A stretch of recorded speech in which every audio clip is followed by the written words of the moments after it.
I will divide this presentation in two parts. The first part will be in Romanian for some time economy, and the second part will be in English.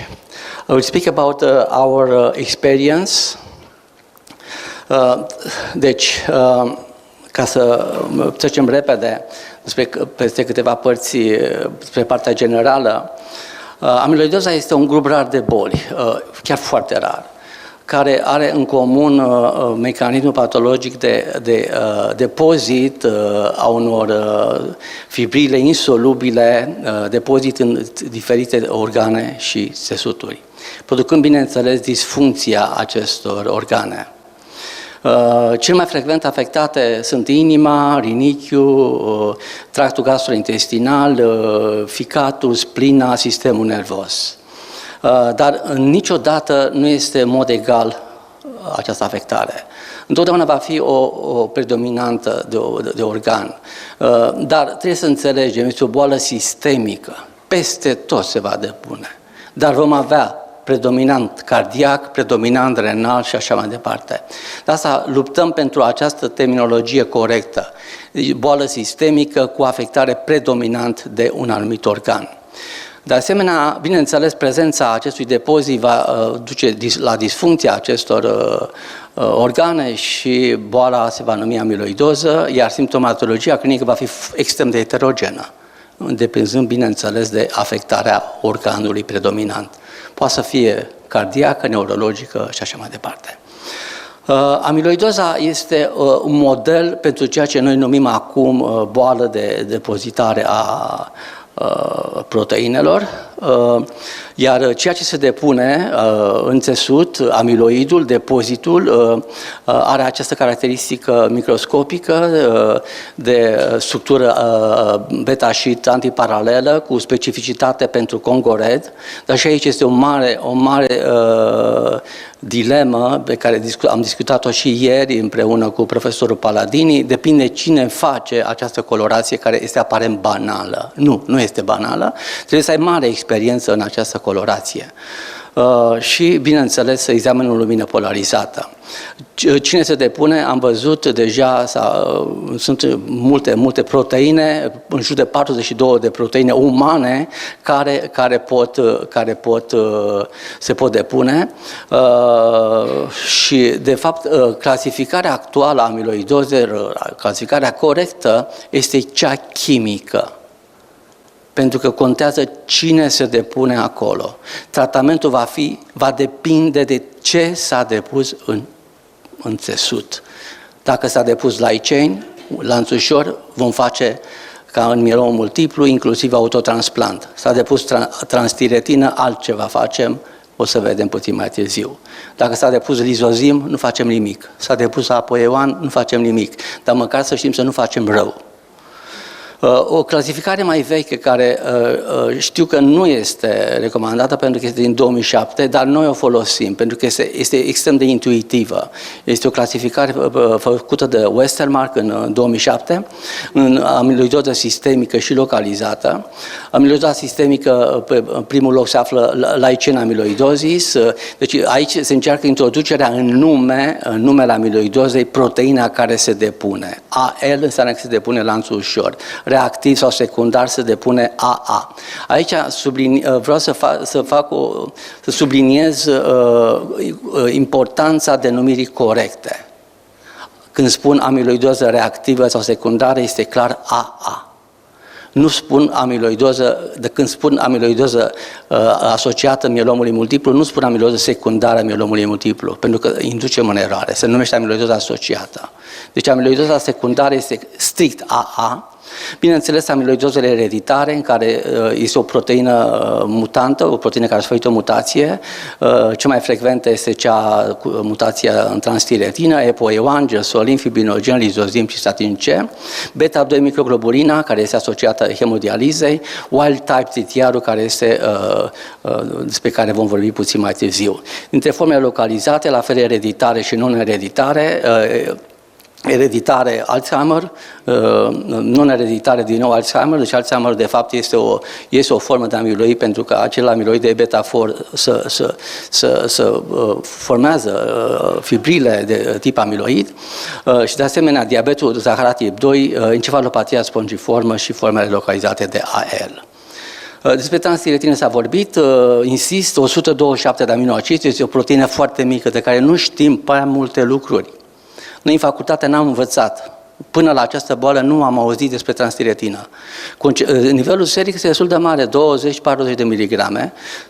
Se intuiește avea o importanță în transportul de retinol și tiroxină, dar șoarecele la care deletăm genul acesta nu pățește nimic. Nu face nici hipotiroidie, nici deficit de vitamina A, absolut nimic. Dar nu putem să analizăm la șoarece impactul pe sistemul nervos. Și s-a vorbit, există peste 130 de diferite mutații, deci o genă foarte mică, de aproximativ 400 de aminoacizi, atât are, de baze azotate. Deci într-o genă de 400 de baze azotate avem peste 130 de mutații. În mod corect, aceste mutații noi le numim variante.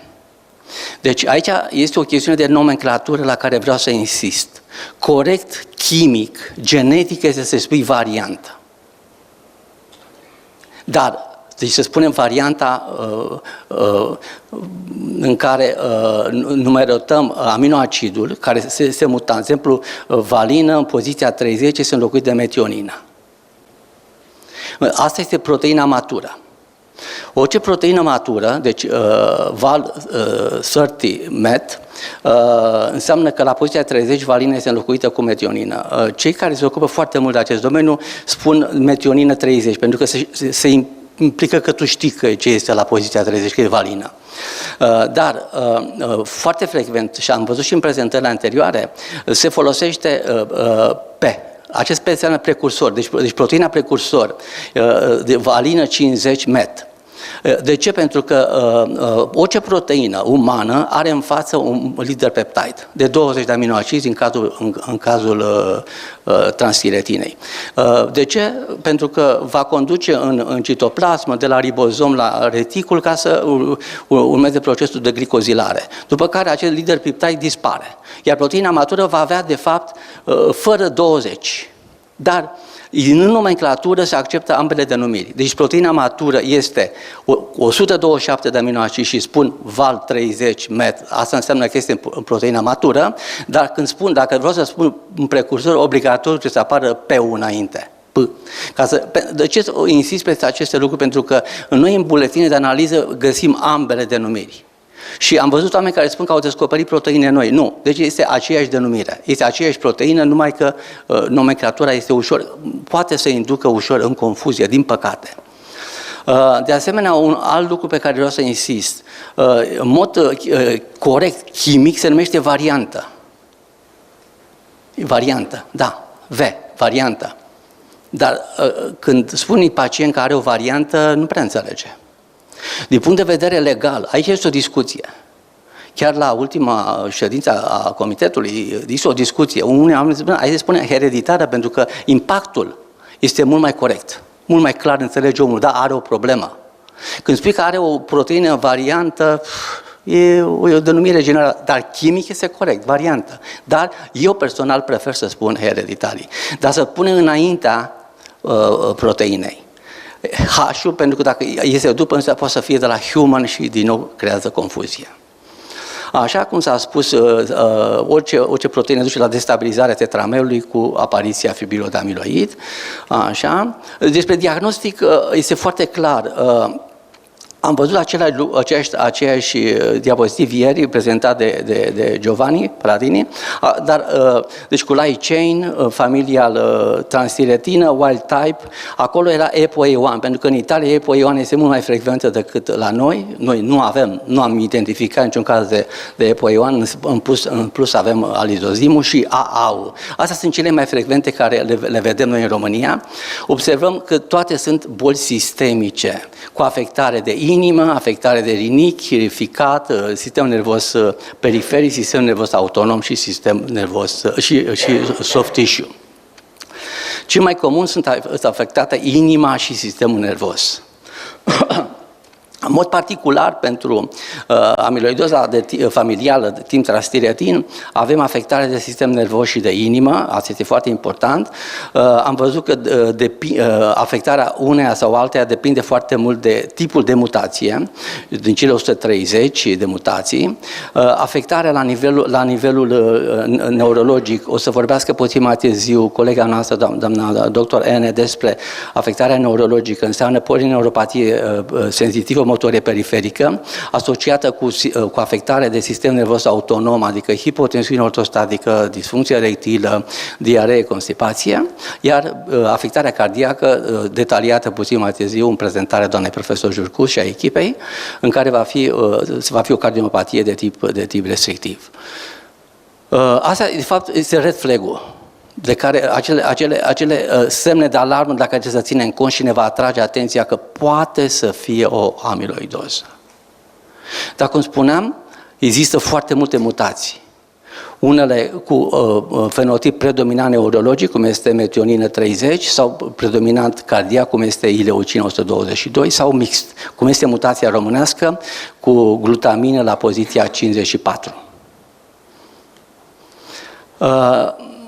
Deci, diagnosticul este vârsta și trebuie să ținem cont de vârstă.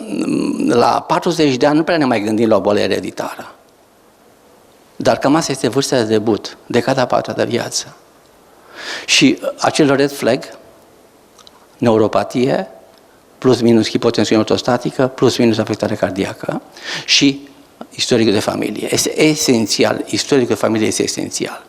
Așa, cel puțin în toate cazurile noastre a existat. Există și cazuri sporadice, dar noi în România nu am întâlnit așa ceva. Toate sunt cazuri cu istorie de familie.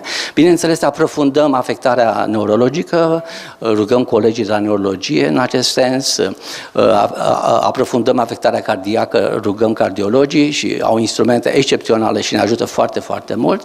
Bineînțeles, mergem mai departe cu secvențierea. Înainte foloseam PCR-FLP, eram foarte săraci la acel moment, acum facem secvențiere Sanger și chiar și NGS și bineînțeles trebuie să demonstrăm prezența amiloidului în țesut prin imunohistochimie. Și de aici vreau să fac o mențiune, s-a spus și ieri, imunohistochimia este foarte tricky, pentru că monoclonalul comercial nu recunoaște epitopul și atunci trebuie să avem, sunt deja niște laboratoare în Germania și în Japonia care oferă astfel de kituri. Ne ajutăm și de scintigrafie, de tegnețiu, s-a vorbit și mai târziu vom avea o sesiune specială dedicată acestui subiect. Now I'll switch in English. We saw the hereditary transthyretin amyloidosis is a very rare disease. Global prevalence it's unknown. In fact, it's between 5,000 and 10,000 cases. There are some endemic area in Portugal, Sweden, Japan. Here is the prevalence of hereditary TTR. You see, in the first place, it's Portugal, Sweden, some area from Spain, from Cyprus, Japan, Italy, of course, France, Bulgaria, near us, our neighbor, have more than 500 patients with transthyretin amyloidosis, and Romania have 3 cases per million. In 2025, we have 66 patients with hereditary amyloidosis. Still alive are 58. Deceased 8 patients die. The prevalence at this moment is 3 per million, and you see the prevalence is increasing since 2018. Practically, the first case was diagnosed in 2006. We published in 2012, and we're going to see immediately. And you see here in the corner the annual incidence. You see here. Here we have a peak Why? Because at that moment we discover our patients are coming from Suceava County. And we go there and we have an active screening. But unfortunately, after that, the annual incidence is decreasing. Of course, we have pandemic, can be explanation, but for sure we lose something.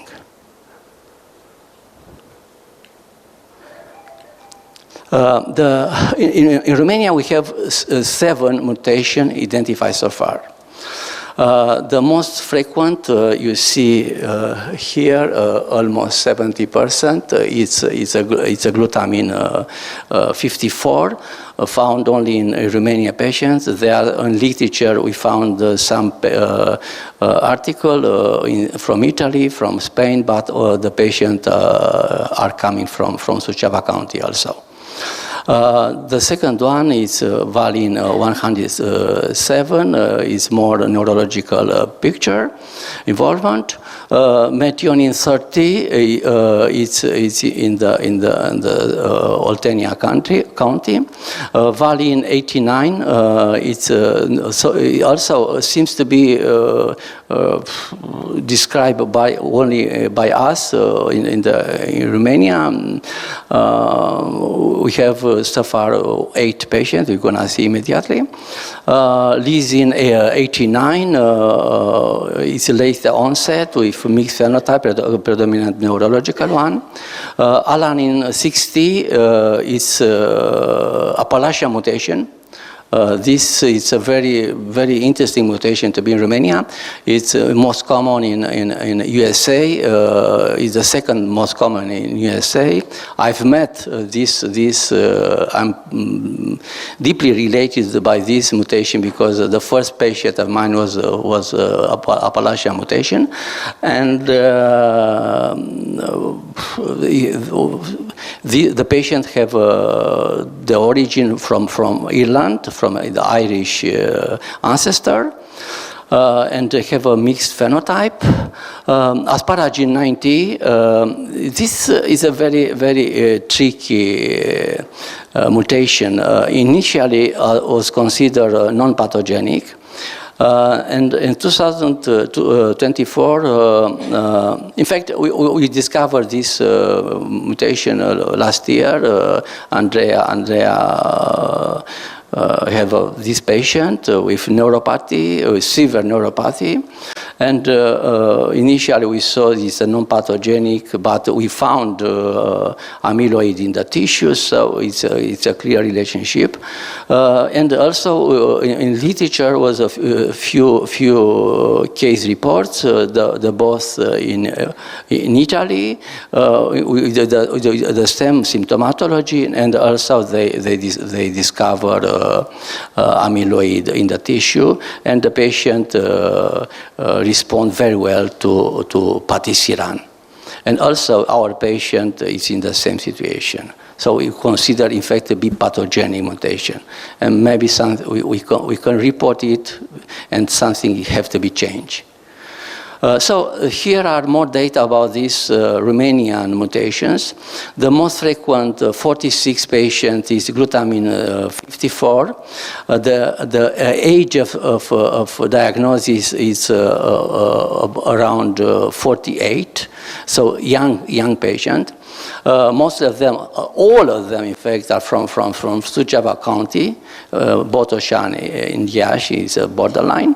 It's a mixed phenotype, early onset with rapid progression and neurological and cardiac involvement. Methionine 30, the age of diagnosis 62 in the southern part of Romania. It's a late onset with neurological involvement. Lysin 89, 2 patients, the both are from a northern part of Romania. It's a mixed phenotype. phenotype, predominant cardiological involvement.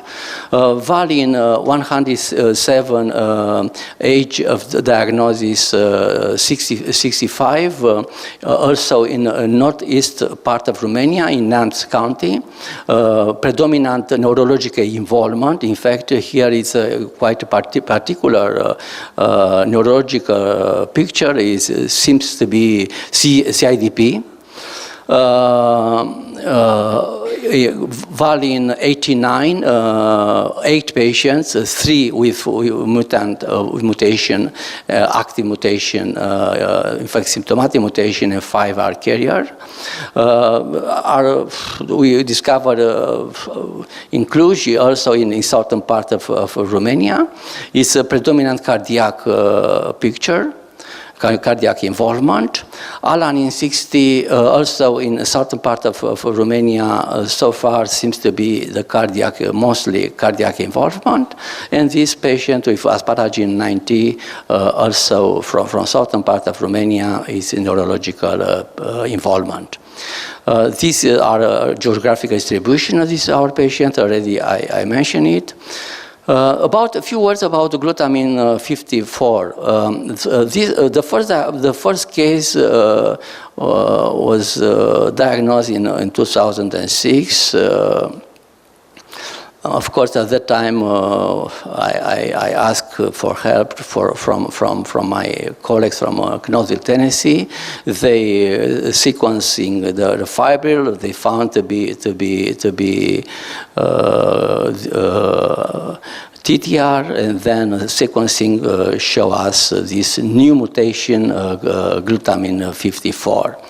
But we published in 2012 because in that year we have already 3 patients. Didn't understand too much about this mutation, but all of them had the origin in Suceava County in the Todirești. So this it's a very dramatic disease. It's a very dramatic disease. It's a very fast evolution. Survival, natural evolution is in 3 to 5 years. The diagnosis, the onset of disease is around 48, and all the patients, the ancestor of the patients die until 52. So it's a very dramatic evolution. Clinically, it's a progressive sensory motor polyneuropathy. Finally, with severe motor deficit, with the patient become bedridden. Of course, muscular atrophy, cardiomyopathy, with and very important, severe progressive autonomic neuropathy with severe orthostatic hypotension, gastroparesis, weight loss, and progressive carpal tunnel syndrome. The management, what we are doing for our patient. I don't want to insist too much on this slide, but of course we have a few tools. Liver transplant. You saw the main source for this TTR is liver and the choroid plexus from the brain. For 95% is produced in the liver. So for a long time, liver transplantation was only one solution. But what I want to mention, all the liver transplantation, so mostly of the liver transplantation was done on the MES30. So with good results, but we do not perform this procedure for our patients, because in the meantime appear this new molecule, the new drugs who block the synthesis of TTR in the liver, in the choroid plexus. This can be RNA interfering as patisiran or vutrisiran, or antisense oligonucleotide who interfere with the mature RNA and destroy this mature RNA as inotersen and eplontersen. What I want to say, this is a little bit older slide, and so far approved by EMA and FDA, it's patisiran, inotersen, vutrisiran, and eplontersen. In the meantime, was approved by FDA. So we're going to have very soon in our hands. The second class will be stabilizer of dicetramer, tafamidis, is already approved, and already approved by FDA is talcapone and acoramidis, and still in study the monoclonal who removed the TTR from the tissue that are still in the study. In Romania, in 2025, we have in our hands tafamidis 20. Tafamidis 62 is used mainly by cardiologists. Patisiran, inotersen and vutrisiran are in the donation program. But you see, mostly of our patients are on patisiran. I'm going to explain you why. Initially, they were on tafamidis, but we switch on patisiran. I explain you why was that.